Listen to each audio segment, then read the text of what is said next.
چاہیے، لیکن اللہ عز و جل نے مزید 2 چیزوں کا ذکر فرمایا، اور فرمایا تم مومن تو ہو، تم عمل صالح تو کرتے ہو، لیکن صرف انہی دونوں چیزوں پر اکتفا نہیں کرنا، وَتَوَاصَوْا بِالْحَقِّ، حق کی وصیت کرو، وَتَوَاصَوْا بِالصَّبْرِ، اور صبر کی وصیت کرو۔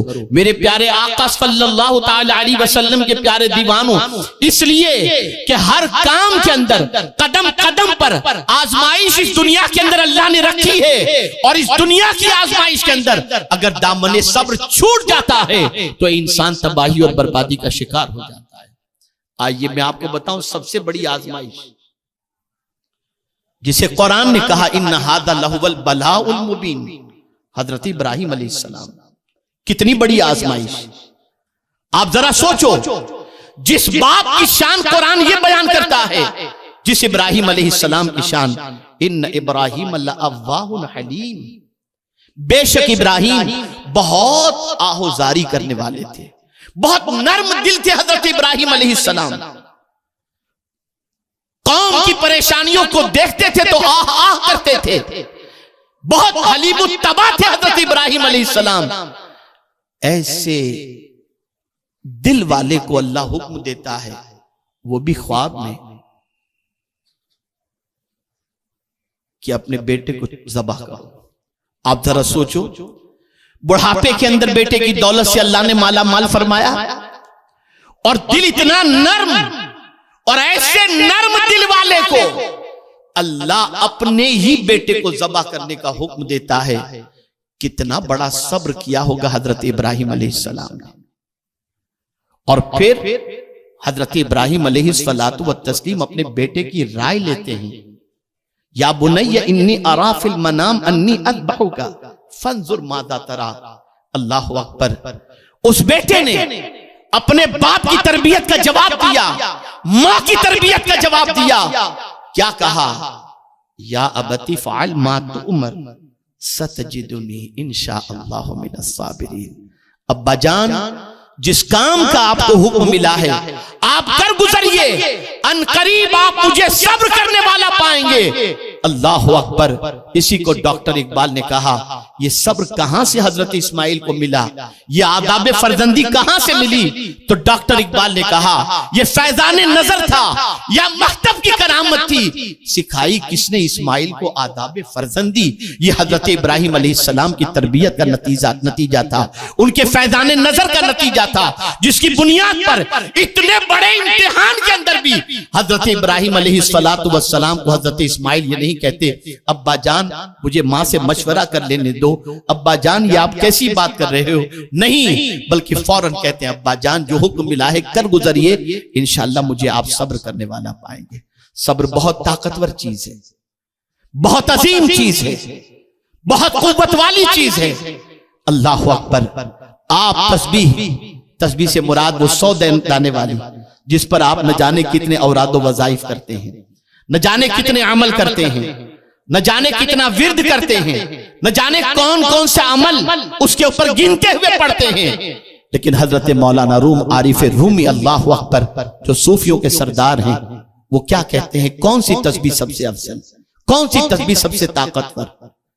فرماتے ہیں ہیچ تسبیح نہ دارد آن اثر، کوئی تسبیح وہ اثر نہیں رکھتی، صبر کن، صبر مفتاح الفرج، کہ صبر کر، کہ صبر ہر کشادگی کا ذریعہ ہے۔ حضرت عارف رومی کے نزدیک صبر بہت بڑی طاقت ہے، اور اگر کوئی صبر کرتا ہے تو اس سے بڑی کوئی دوسری تسبیح نہیں ہوتی۔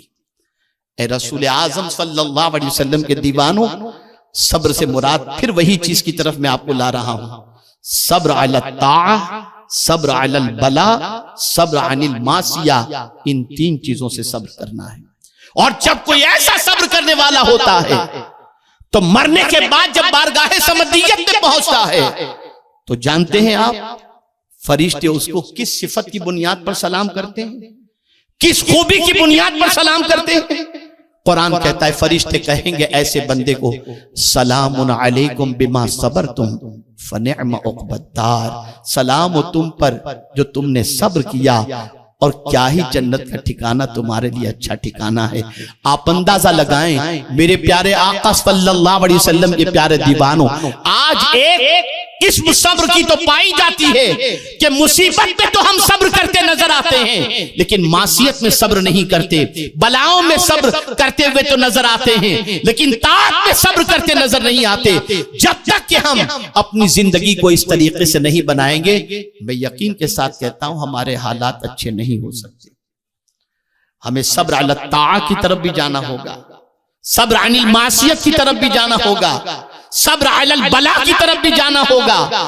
اگر ہم نے یہ تینوں صبر اختیار کر لیا اور ساتھ ہی ساتھ ہم نے تقوی اختیار کر لیا تو میرے رب کا فرمان حق ہے، لا یضرکم کیدہم شیئا، کوئی چیز تمہیں نقصان نہیں پہنچائے گی، کوئی چیز تمہیں نقصان نہیں پہنچائے گی۔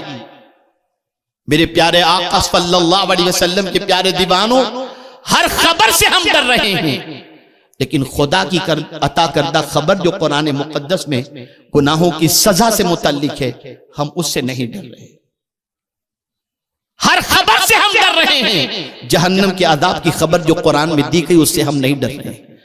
جن گناہوں کی بنیاد پر اللہ کے عذاب کے اندر بندہ گرفتار ہوگا، جو رسول رحمت صلی اللہ علیہ وسلم کو شب معراج کے اندر جو سیر کرائی گئی، اس میں جہنم میں جن گناہوں کی وجہ سے بندہ عذاب میں گرفتار ہوگا ان گناہوں کے حوالے سے بتایا گیا، لیکن آج کا مسلمان ان گناہوں سے نہیں بچتا۔